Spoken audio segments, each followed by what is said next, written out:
అనిపిస్తుంది. ఈవెన్ మనకి నేను మన అరకు వీటంతకి వెళ్ళినప్పుడు అక్కడ యాంథ్రాక్స్ ఉందని చెప్పి చాలా పెద్ద పెద్ద బోర్డ్స్ అన్నీ ఉన్నాయి. చూస్తే పాపం ఈ యాంథ్రాక్స్ ఎక్కడో అమెరికాలో వెస్ట్రన్ కంట్రీస్లో వచ్చింది, ల్యాబ్స్లో మ్యానుఫ్యాక్చర్ చేసింది. నాకు అర్థం కాదండి ఇక్కడ ఎలా ప్రత్యేకించి వస్తుంది. నాకు కొంతమంది కూడా ఏం చెప్పారంటే స్థానికంగా కానీ కొంతమంది స్థానిక మేధావులు కూడా చెప్పింది ఏంటంటే, ఇంక్లూడింగ్ సికేడి కూడా, నేను డాక్టర్ జోన్ నాకు ఆయన తీసుకొస్తే ఆయన చెప్పింది ఏంటంటే చాలా వియర్డ్గా ఉంది ఈ డిసీజ్. ఇది రోడ్డుకి 500 మీటర్స్లో ఇటు సైడ్ ఉంది, దాని ఎగ్జాక్ట్ ఆపోజిట్ సైడ్ లేదు, ఒక జిగ్జాగ్ వెళ్తూ ఉంది. ఒక దీన్ని చాలా డిఎన్ఏ పరిశీలన జరపాలి, దీనికి ఒక మ్యాసివ్ డిఎన్ఏ టెస్ట్ జరపాలి వీటన్నిటికీ అని చెప్పాను. నేను ప్రభుత్వం దృష్టికి తీసుకెళ్తే ఇందాక ఒక పెద్దలు అన్నట్టుగా నేను మాట్లాడినప్పుడు దాని మీద ఏదో 2-3 ప్రెస్ స్టేట్మెంట్స్ ఇస్తున్నారు, కానీ వాస్తవ రూపానికి దానికి ఏం చేయట్లేదు ఉద్దాన నెఫ్రోపతి. ఇది స్థానికంగా ఉన్న రాజకీయ నాయకులు కానీ వారికి ఇంట్రెస్ట్ లేకపోవటం, ఇక్కడ స్థానిక ప్రజల ఇంట్రెస్ట్ని గమనించకపోవటం, ఇవన్నీ ఇలా నెగ్లెక్ట్ చేసుకుంటే వెళ్ళిపోతే ఇది ఖచ్చితంగా ఉద్యమ స్వరూపం తీసుకొని ఉత్తరాంధ్ర 3 జిల్లాలు కానీ ఇంకేదో మనకి మిగతా జిల్లాలు కలుపుకు ఏదైనా నాకు తెలియదు మన జియోగ్రఫికల్గా ఏమేమి కలుస్తాయి అనేది. ఇది ఖచ్చితంగా ఒక ప్రత్యేక రాష్ట్ర ఉద్యమంగా దారితీసే పరిస్థితులు అయితే చాలా పుష్కలంగా ఉన్నాయి ఉత్తరాంధ్రకి. అలాంటివి జరిగితే మళ్ళీ అన్ని రకాలు ఇంకోసారి నష్టపోతాం. ఉద్యమ ప్రాసెస్లో చాలా విలువైన కాలం, చాలా విలువైన విద్యా వ్యవస్థ అంతా నాశనం అవుతుంది. అలాంటివి జరగకుండా నా వంతు నేను ప్రయత్నం చేయడానికి నేను మన సమస్యను దృష్టికి తీసుకెళ్తా ఉన్నాను.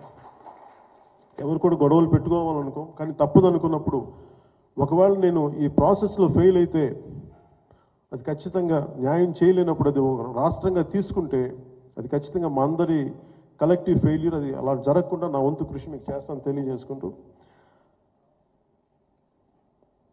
అలాగే తెలంగాణ రైస్ చేసిన పాయింట్లో అక్కడ తెలంగాణలో అక్కడి నుంచి భూములకి అమ్ముకొని వలస వెళ్ళిపోయారు. తిరిగి వారు రావాలంటే కనీసం మాకు 3 ఎకరాలు కాదు కానీ కనీసం 1 హెక్టార్ భూమి తిరిగి వచ్చే వాళ్ళకి ఇచ్చే పరిస్థితి ఏదైనా కల్పించాలి. అది ఆ దిశగా నువ్వు ఆలోచించని నాకు మొన్న ప్రైవేట్గా కూడా చెప్పినప్పుడు పర్సనల్ మీటింగ్లో కూడా చెప్పారు. ఖచ్చితంగా మీరు చెప్పినది ఆ హెక్టార్ భూమి కుదిరితే భూమిని కొని తిరిగి పంచే పరిస్థితిని, అంటే నాకు ఈ ఆర్థిక వ్యవస్థ ఎలా పనిచేస్తా కానీ మీ అందరి సలహాలు తీసుకొని అది ఏ మేరకు సాధ్యమవుతుందో ఖచ్చితంగా ఆ హెక్టార్ భూమిని కొని వలస వెళ్ళిపోయిన వాళ్ళకి తిరిగి ఇచ్చే పరిస్థితిని ఆ దిశగా ఆలోచిస్తానని మనస్ఫూర్తిగా నేను మీకు తెలియజేసుకుంటా ఉన్నాను.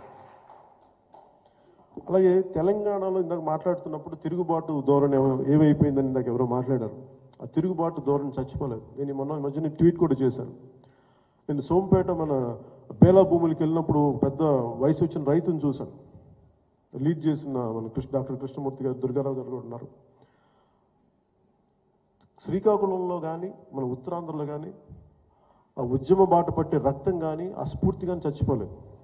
ఆయన నాకు మధ్యన మన ఫోటో కూడా రిలీజ్ చేశాను ట్విట్టర్లో. చేసినప్పుడు ఒక పోలీసుల కాల్పుల్లో బుల్లెట్ వెళ్ళిపోయిందంట చీలమండలం నుంచి. ఆయన చూస్తూ ఉన్నాం. ఆయన మాట్లాడుతున్నారు, ఇంకొకసారి బుల్లెట్ గుండెలకి ఆయన తీసుకుంటాను కానీ నా బేలా భూములు మటుకు నేను వదలను, నాకు ఇంకా చచ్చిపోలేదు. నేను గతంలో అంటే ఎప్పుడు కూడా మన ఉత్తరాంధ్రలో ఉద్యమ స్ఫూర్తి చచ్చిపోదు కూడా. వీరగుణమ్మ పుట్టిన ప్రాంతం, స్వేచ్ఛామాతం పుట్టిన ప్రాంతం ఇది. అందుకని ఎప్పుడు ఉద్యమ స్ఫూర్తి చనిపోదు. ప్రజల్లో ఉద్యమ స్ఫూర్తి ఉంది కానీ నాయకుల్లోనే రకరకాల. వీడియో నచ్చిందా? అయితే ఓ లైక్ వేసుకోండి, లేదంటే ఓ కామెంట్ చేయండి. ఎప్పటికప్పుడు మా వీడియోస్ చూడాలంటే సబ్స్క్రైబ్ చేసుకోండి.